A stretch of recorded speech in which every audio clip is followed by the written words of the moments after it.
By the end of World War II, we had about 6,000 ships. 4 years that they were made here. The United States does not have that capacity anymore.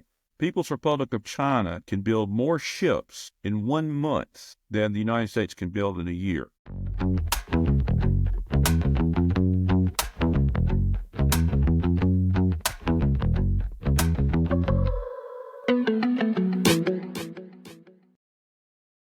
Hello, my name is David Olds, and I'm the co-host for Mississippi Happenings. Joining me each week is my co-host and my friend, Jim Newman. Jim, how are you, my friend? I'm cold. I don't know about you. Yeah, we've had some miserable weather, that's for sure. Each week, we discuss kitchen table issues that all of us face in Mississippi. Not only do we discuss those issues, but offer information from experts in the field with solutions and also a plan of action. Today, we want to focus on national news and events under President Trump's new term. Each day, we read and hear about national security issues surrounding Elon Musk and the Department of Government Efficiency, DOGE, withdrawing from NATO, the America First agenda, turning our backs on our European allies, and tariffs war. Joining us today is a man that has experience and firsthand knowledge in these concerns. Our guest today is retired Rear Admiral Jamie Barnett. Admiral Barnett is an adjunct professor in the Ole Miss Center for Intelligence and Security Studies, teaching national security and cybersecurity policy courses. He served 32 years in the Navy and Navy Reserve, rising to the rank of Rear Admiral and serving as Deputy Commander, Navy Expeditionary Combat Command during the height of the wars in Iraq and Afghanistan.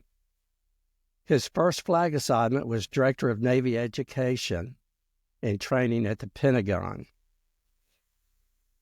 Admiral Barnett also has a website called Opinion Aided, which is opinions aided by facts, that can be found on Substack.com. Admiral, it is an honor to have you as our guest, and we appreciate your service to our country. Thank you, David and Jim. I appreciate that and appreciate being here. Jim, I'll let you get us started. Well, I don't know whether to call you Admiral or Professor or... Jamie would be good, yeah. I'm sure you've probably heard of Michael Hayden, General Michael Hayden. I know Michael Hayden. He wrote a book called The Assault on Intelligence that I had read last year. And we are faced in this country with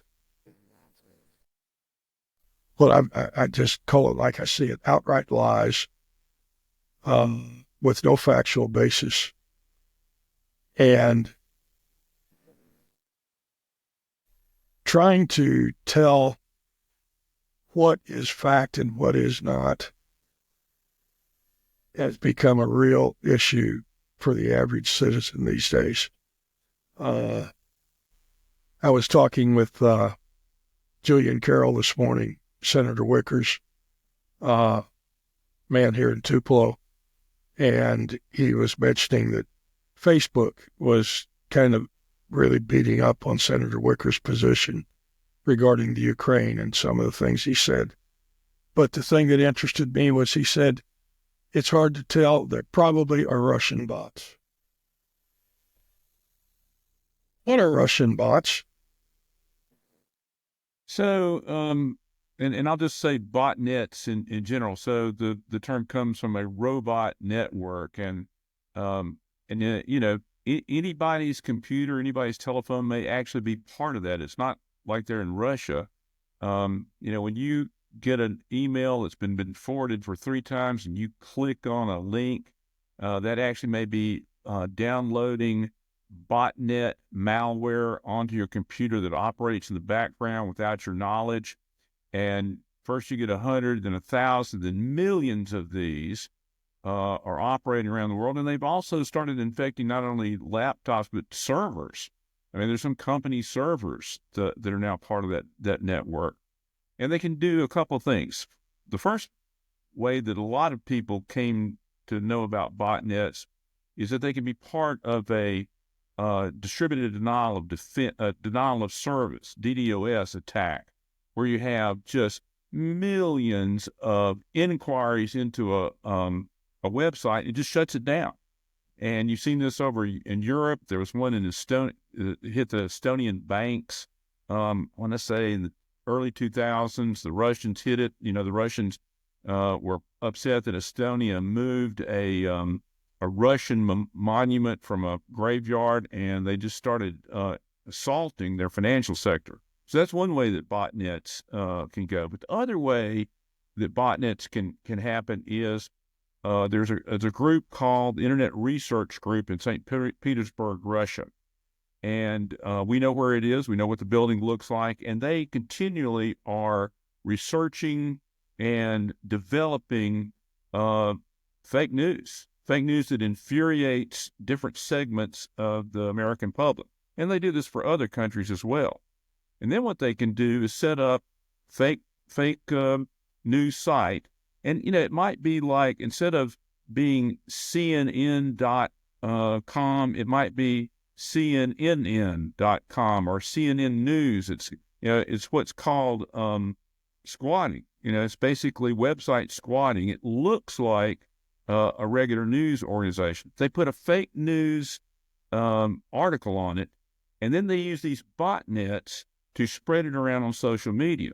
And so the way that things come to be trending is that people are looking at them. But in this case, and what Senator Wicker's person is talking about, is those are rising to the top because of these botnets run by the Russians are trading them around. And then you get one person, and it really only takes one, who says, oh, well, I'm going to repost that on my social media. And then it becomes legitimized. It's not fake bots. It's actual people that are doing it.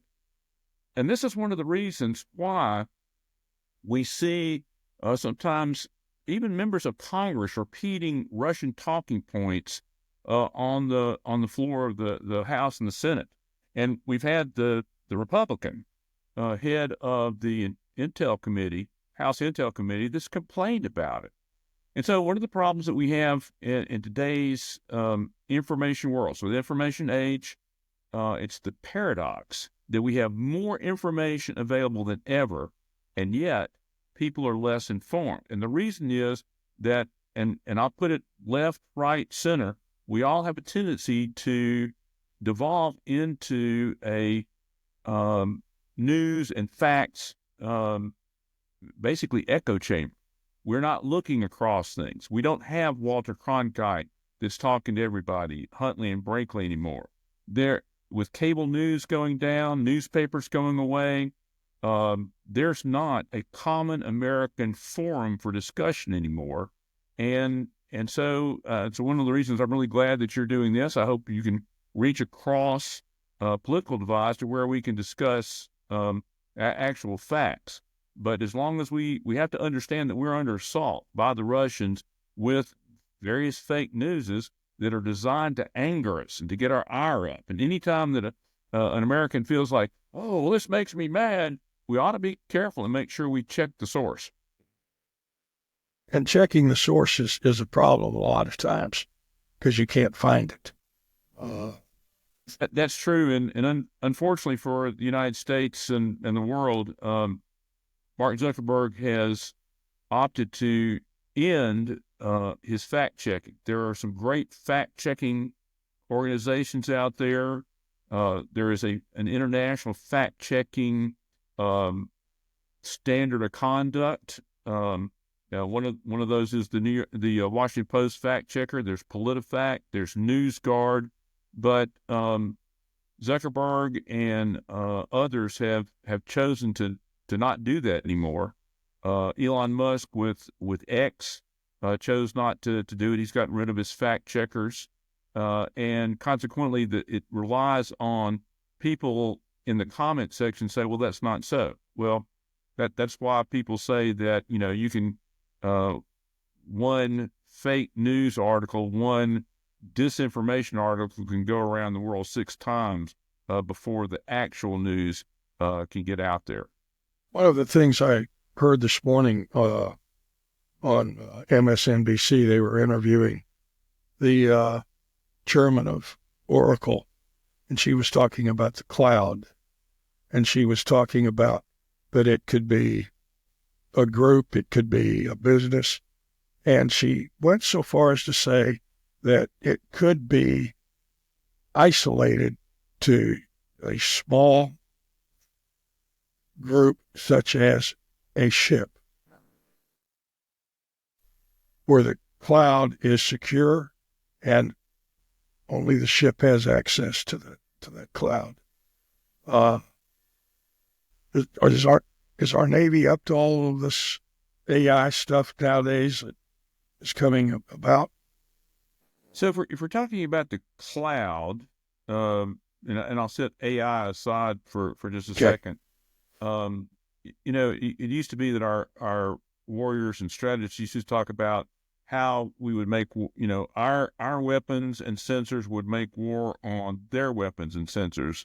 And a few years ago, some of the members of the Joint Chiefs of Staff said, now it's how our networks make war on their networks. And when I say network, it's not just communications network. We're talking about, space infrastructure. We're talking about cable sensors, the sensors that are on aircraft, the sensors on surface ships, the sensors that are, on drones. It's, integrated common operating picture. And we have to understand that our military units have to operate in a communications denied environment. We know their frequencies, we know how they communicate, they know how we do. And so if what the chairman of Oracle or president of Oracle was talking about here is, can a ship or maybe a carrier strike group operate independent of connection back with the United States or connection back with a headquarters? Absolutely. That is something that has been anticipated for a long time. And so they can carry a great deal of the information they need on the ship itself, or at least within the strike group. Now, AI is something different, and there has been a lot of experimentation, a lot of interest by the military in AI. It is transforming warfare, but it is still too early for me, at least, to be able to see exactly how it's going to operate. And it in some ways, Jim, it's not unlike the beginning of the smartphone era. When the smartphones came out, most of it just thought, well, this is a slightly better cell phone. But it's transformed the way that we communicate and are entertained and store knowledge. And in some ways, it is, if you want to see somebody panic, just take their cell phone away from them, because it's actually part of our augmented cognition now. I don't remember people's telephone numbers anymore. It's in my cell phone. So I think we're at that beginning stage with AI as well. The one thing I would hope we would do is not have the hubris to assume that we're ahead. I think the DeepSeek app that came out from China that shocked the stock market would be an indication, is that we have to put money into innovation and into application of those innovations in order to stay ahead. David, do you have any questions? Well, Admiral, thank you for sharing the fact checking. Excuse me, the fact checkers. You had mentioned NewsGuard. You had mentioned what was the other two that you mentioned for our listeners? So PolitiFact is one. I subscribe to NewsGuard. I think anybody could do that. It's either no money or low money. PolitiFact is another one that was developed by Professor Bill Adair, who's at the Duke University, and then the Washington Post fact checker. And all of those subscribe to the standards of this international fact-checking body. Gotcha. Okay, thank you for that. What's your thoughts on Snopes? Snopes is really good. So my son, who is a computer engineer, computer scientist, is the one who put me on to Snopes. I think it's very accurate. I sometimes forget to check it, but then again, I think, so number one, I'm a dinosaur, but I'm also not as susceptible to some of the social media stuff because it may be 10 years ago that I decided I didn't trust Zuckerberg. I got off of Facebook. I got off of Twitter before it became X. I'm still on LinkedIn, but that is a little bit more vetted. And so I don't know that I'm susceptible. But when I do hear somebody, come up with, some weird thing that is out there, I do check Snopes occasionally. Gotcha. Thank you. And I will add the news card and PolitiFact also to my list of fact checkers. I think that you brought up an important part. What's your thoughts as far as what's going on with President Trump dropping out of NATO? So I cannot tell you how disturbed I am about that. And the one thing that I would tell you and would tell Americans is this is not a surprise. This was predictable. He's talked about it in his first term. He talked about it during the campaign. And so I don't think anybody should be shocked if he withdraws or if he denigrates or if just his, commentary to them undermines the NATO alliance confidence in the United States, which, it is a transatlantic alliance, but we have been a pillar, and the European nations have existed under the protection of our nuclear umbrella for all these years. And, as many people will remember, the main part of the North Atlantic Treaty is Article 5, which calls for collective security. If one member of NATO is attacked, it will be considered as an attack on all. Now, that's only been invoked once, and that was in our favor after 9/11. Europe came to our aid. They went into Afghanistan with us. And it's just amazing to me to think that we would abandon that, and for no good reason. We are not getting anything for it. We're just leaving it. But as we've seen, the European leaders are very rattled by that, and it's just one other. So I'm putting on a professor hat for just a second. Some people like to say, "Well, we're not the world's policeman." Yes, we are.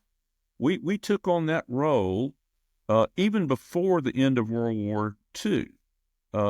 We set up the World Monetary System at Bretton Woods, New Hampshire, back in 1944.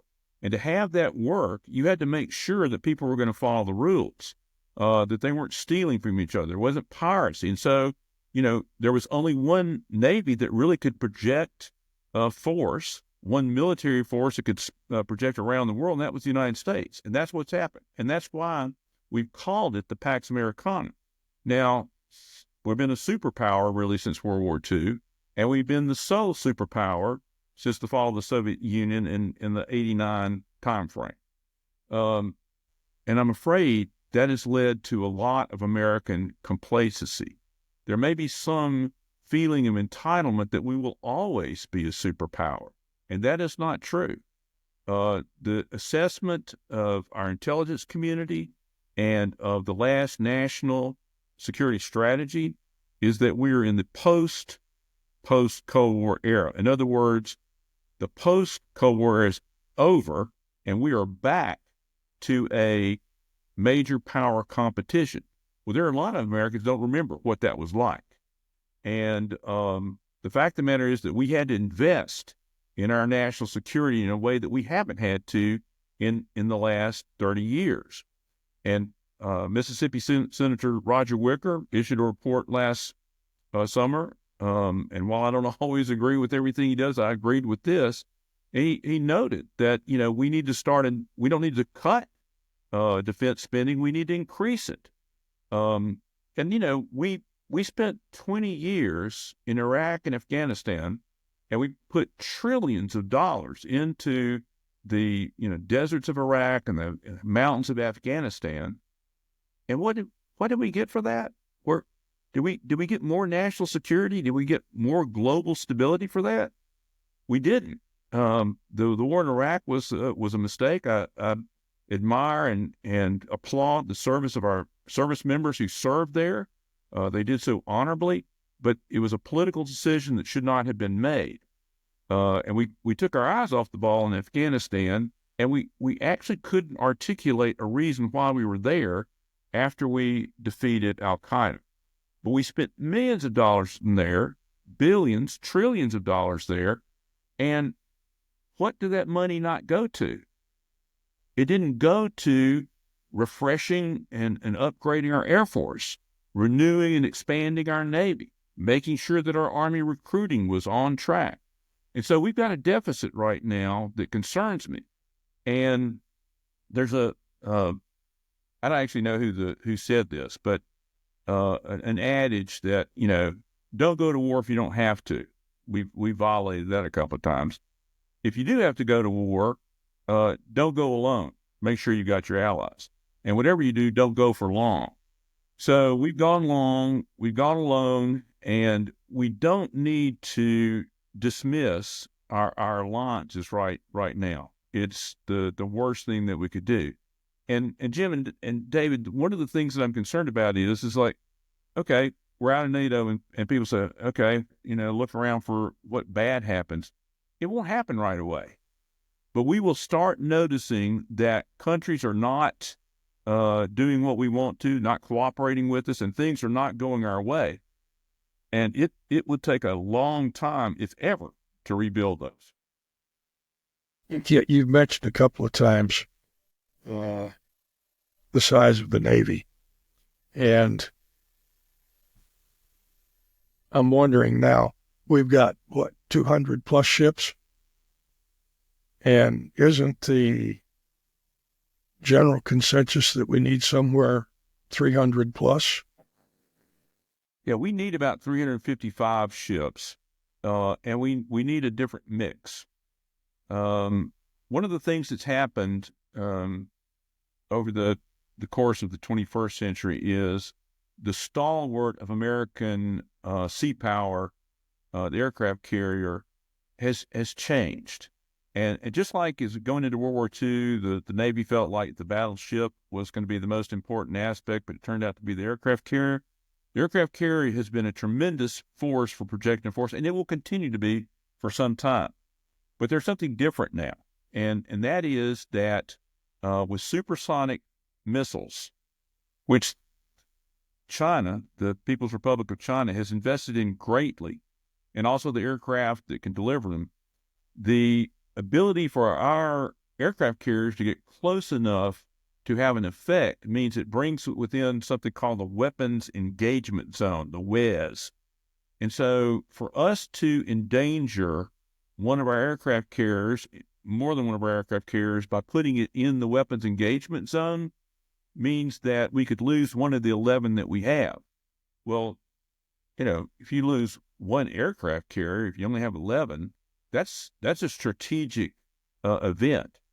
So we need to continue to, I'm not telling you there aren't things that are being done about that. We are definitely, you see what's going on in the Fifth Fleet in the Middle East. They're experimenting with drone ships. They're all over the place. They're in use right now. Unmanned aircraft in the unmanned surface craft, unmanned underwater vehicles. There's lots of stuff going on with this. We're doing our own work with hypersonic missiles. The Marine Corps is coming up with new ways of breaking up their forces so that they're dispersed and they're spread out. And there's for a while the military has had this concept of distributed lethality, so that you're not providing a big target that can be taken out. But we need to continue to invest in that. And we do not have, for any one carrier that you've got forward, dissuading the Chinese not to come across the states of Taiwan, or to discourage them for shouldering or attacking Filipino shipping or Vietnamese shipping in the South China Sea. You've got to have one that's back in the yards being repaired and one that's in training to go replace it. So that's a pretty fast rotation. And so, yeah. And here's one final fact that really concerns me. So at the beginning of World War II, we had 400 ships. We only had 400 ships because Franklin Roosevelt went ahead and started pumping up the numbers that we had. By the end of World War II, we had about 6,000 ships. 4 years, 6,000. We didn't make those someplace. They were made here. The United States does not have that capacity anymore. The People's Republic of China can build more ships in 1 month than the United States can build in a year. And some of some of that's money. We need to put more money into it. We need to have more shipyards. Some of the shipyards we have may not want there to be more shipyards. I definitely know that that one of the problems that we have is we don't have enough workers.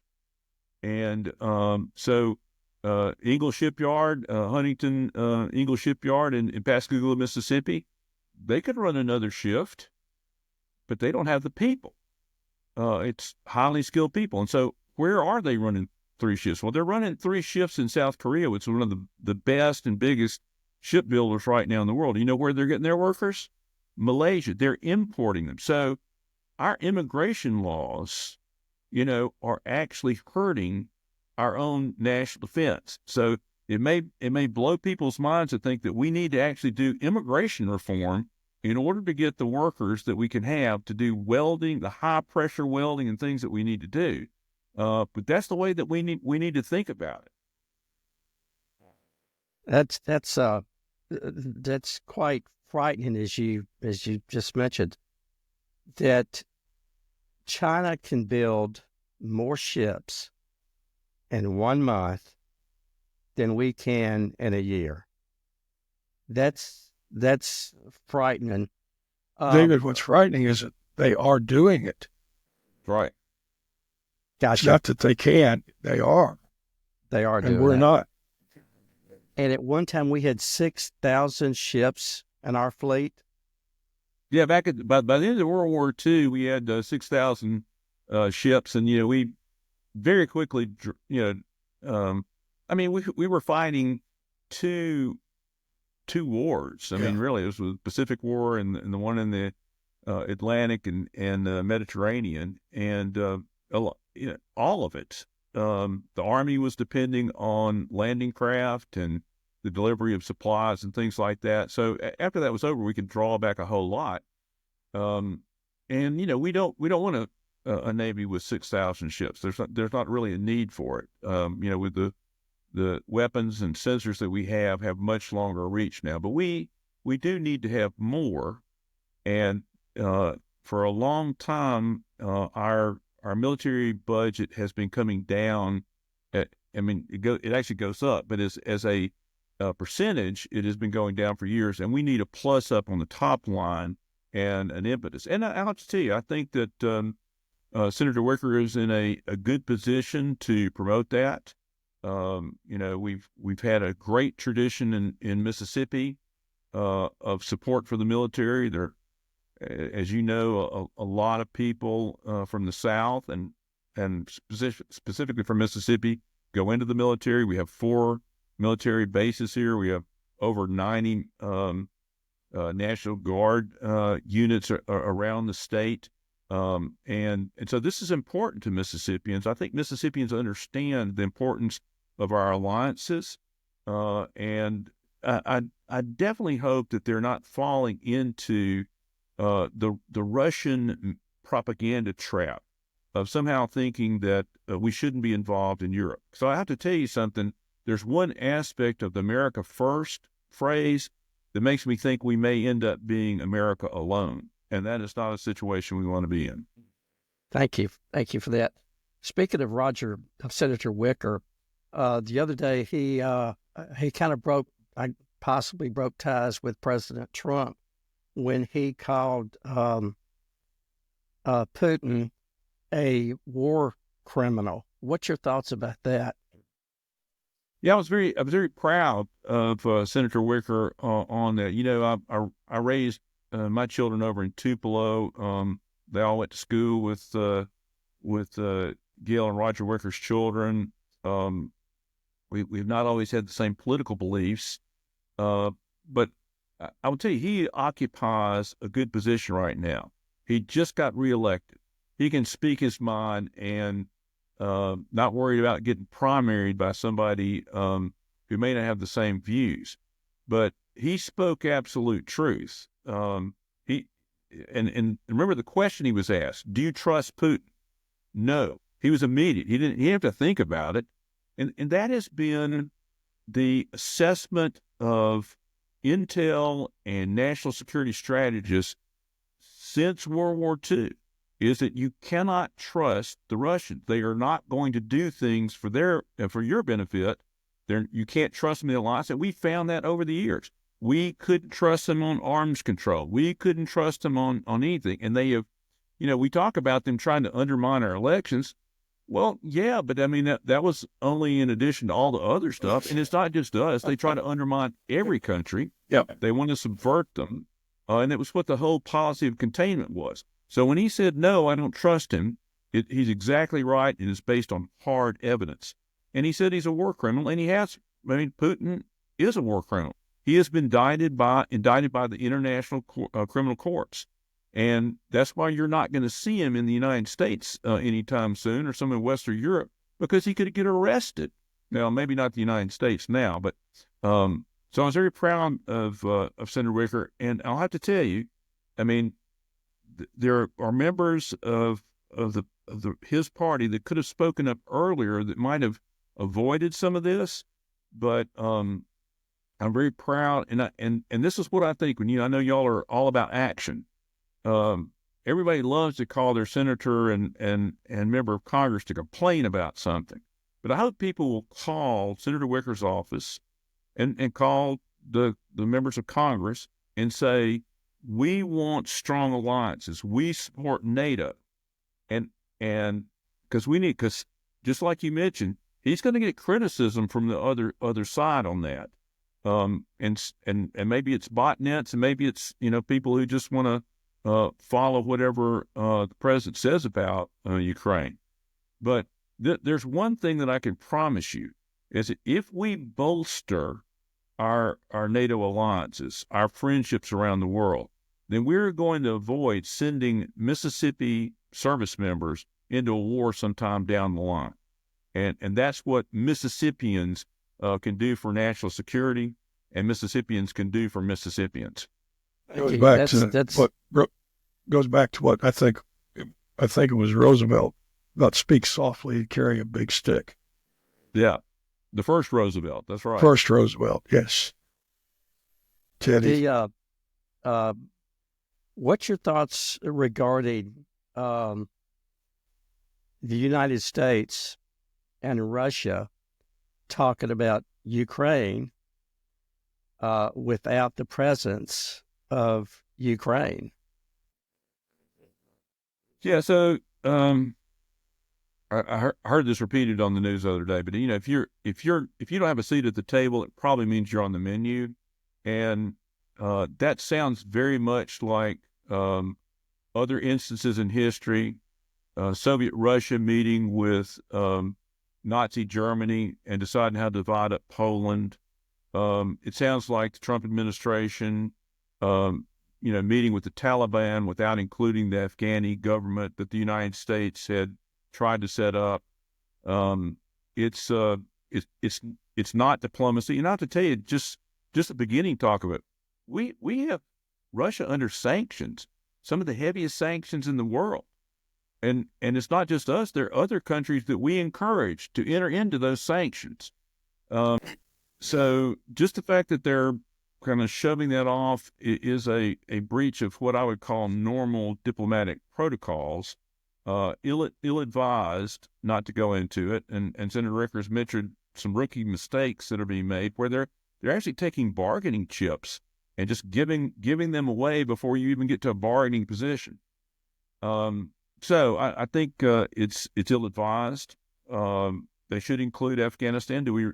Unless there's something surreptitious going on, something nefarious, and that they are trying to sell Ukraine to the highest bidder.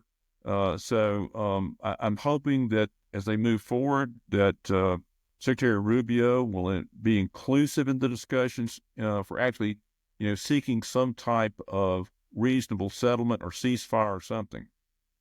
One of Do you the think things there's a possibility with what's going on now between Russia and Trump that there would be a possibility of and could Trump do this? Could he what's the word I'm looking for? Could he eliminate those sanctions, or could he get rid of those sanctions against Russia?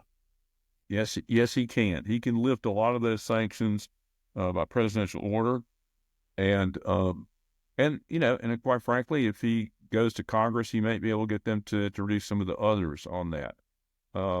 That would be really unfortunate because economic sanctions can have some effect, and it has an effect on the Russian economy. We started imposing pretty heavy sanctions on Russia in 2014 under the Obama administration when they invaded Crimea. Some of them were more effective than we thought. I mean, the sanctions that we put on them crushed the Russian ruble. I mean, I think it lost like 40% or more of its value.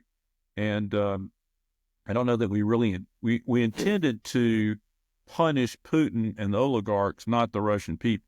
So you have to be careful. But the other thing is with economic sanctions is that over time they erode because the recipient of the sanctions is going to find ways around them.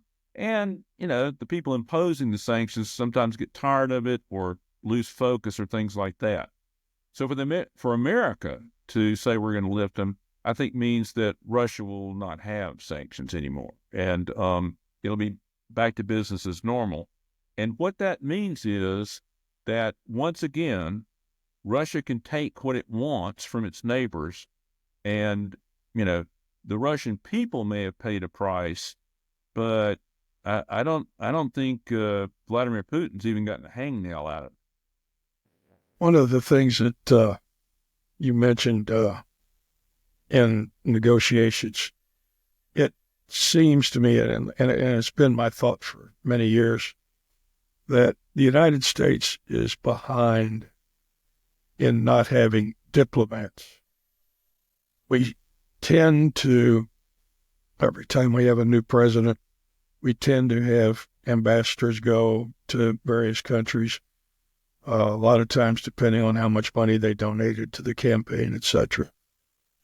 But the diplomatic corps, to me, is kind of a lifelong pursuit of knowing your adversary or your friend as closely as possible.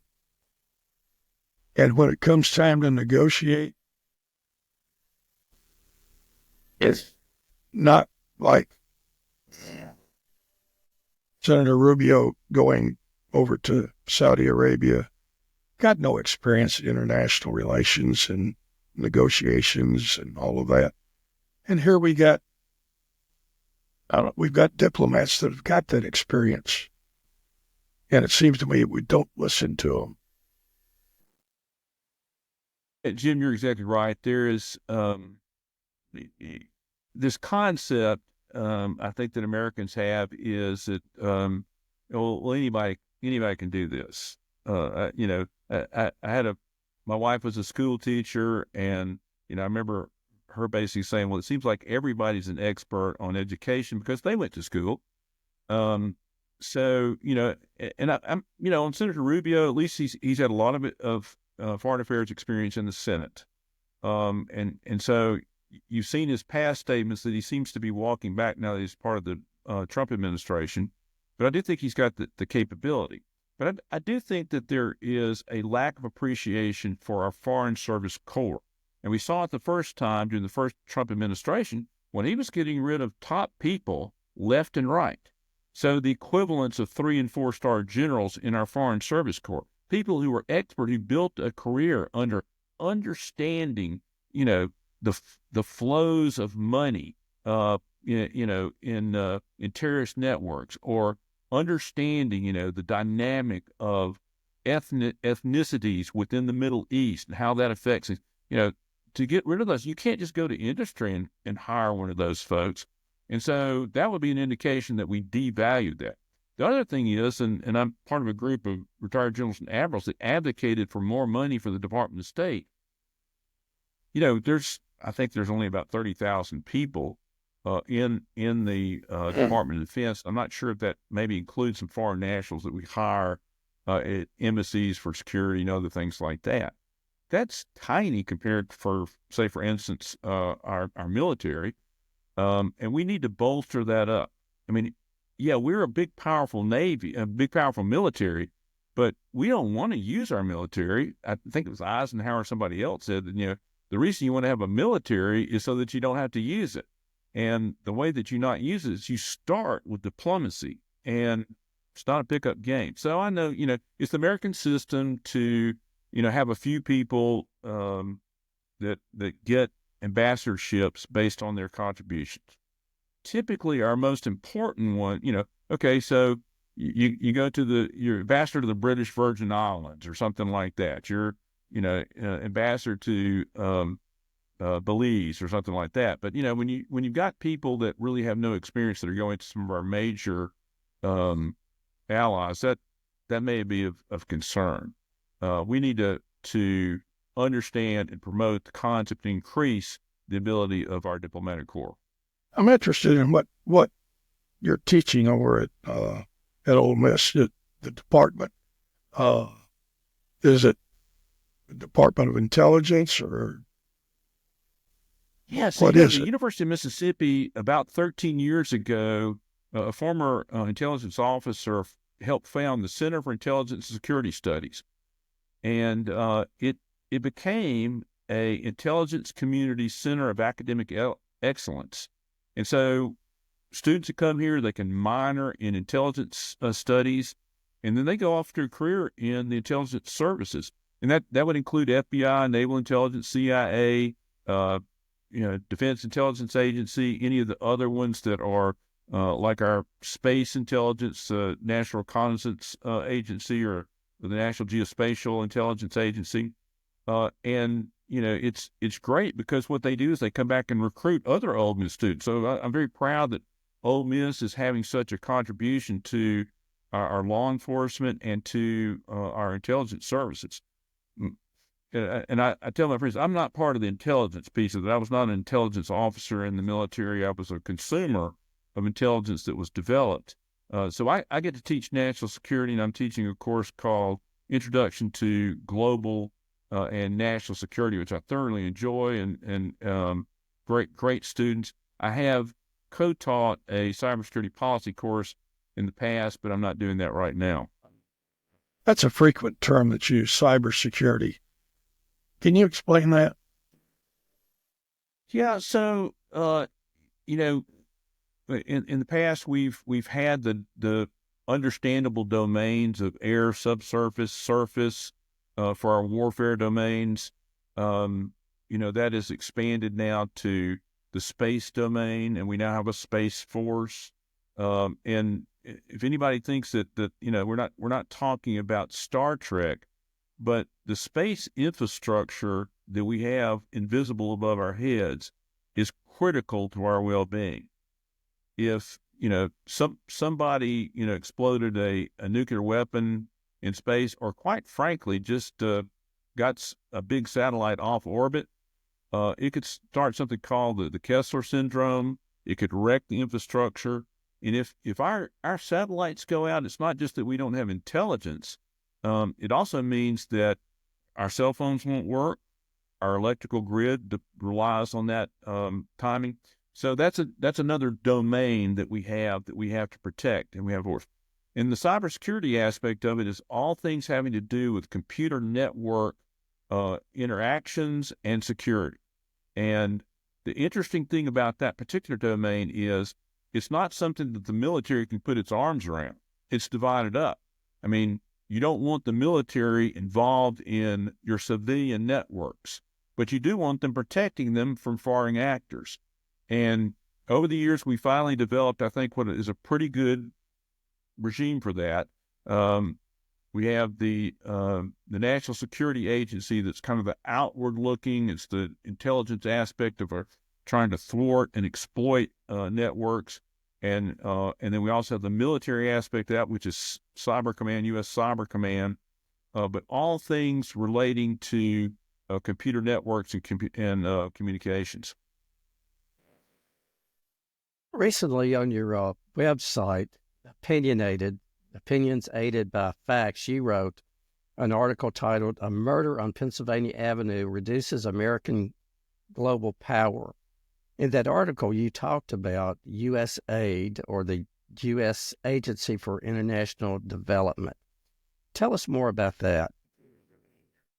Yeah, so USAID has been around for decades, and I've, as I mentioned in the article, I typically ask my national security students, well, how much of the U.S. budget goes to foreign aid?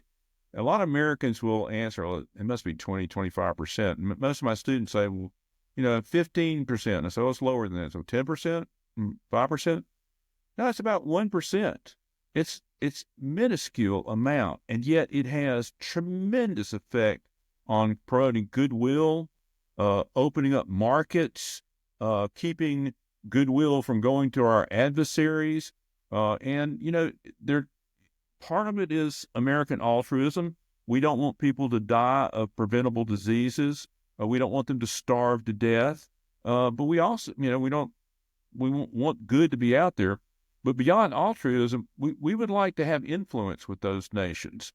And we'd like to do it without having to do it in no imperialistic way of stationing troops there. So it's an incredibly good bargain of what we've been getting. Now, so I call it a murder on Pennsylvania Avenue because I don't think it is in any way functioning right now. Despite court orders to say that I don't think it's functioning. And the thing that's most alarming to me about that, David, is that there's something called the People's Republic of China Belt and Road Initiative. Sometimes you'll see this abbreviated in the press as BRI. And this has been going on for 10 years. And what they'll do is a slightly different approach than America has used.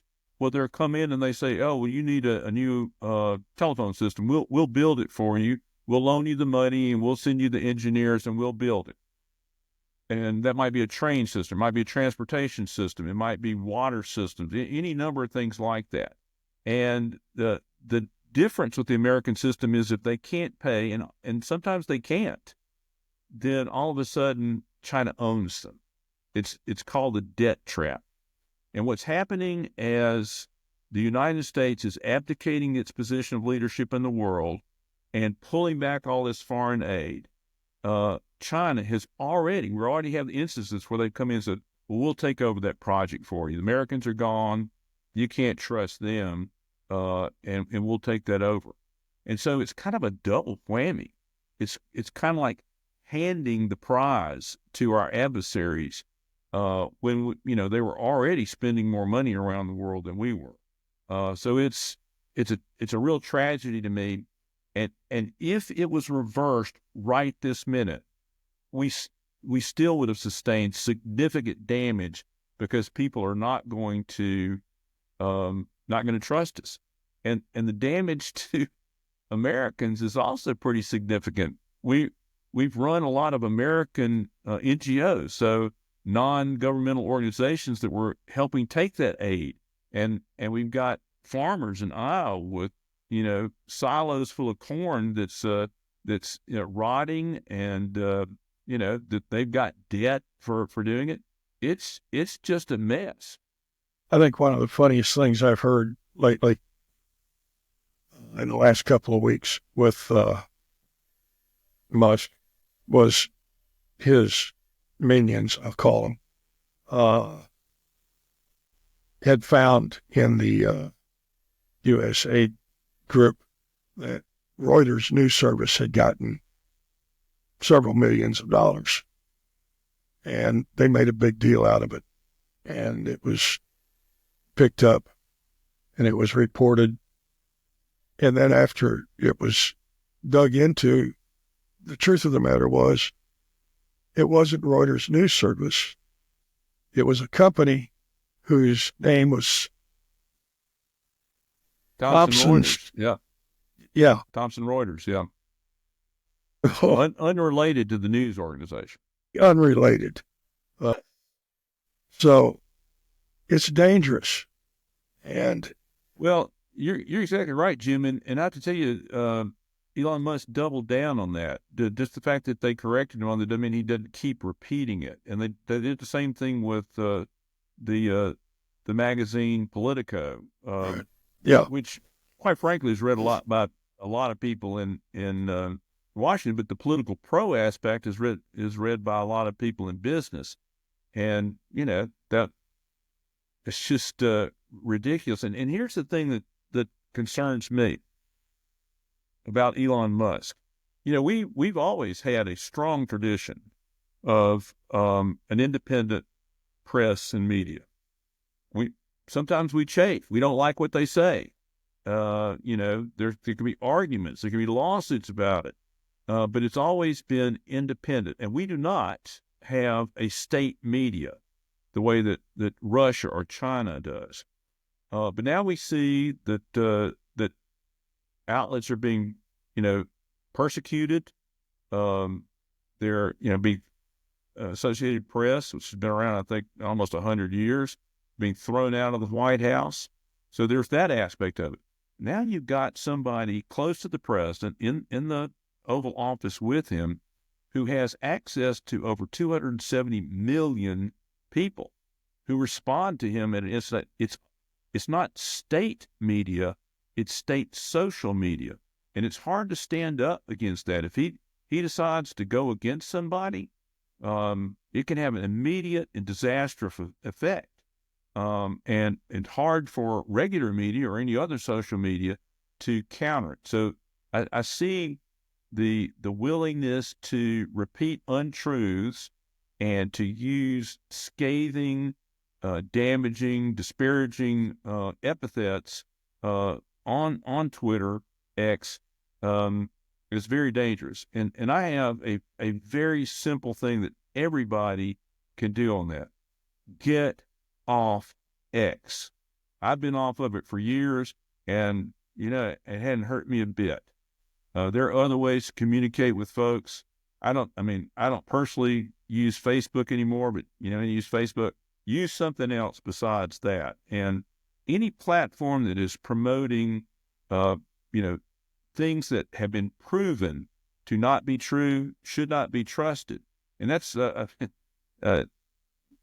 David, I posted something just yesterday called bearing false witness. I saw that. I'm not a theologian or very religious, really, but the King James Version talks about bearing false witness.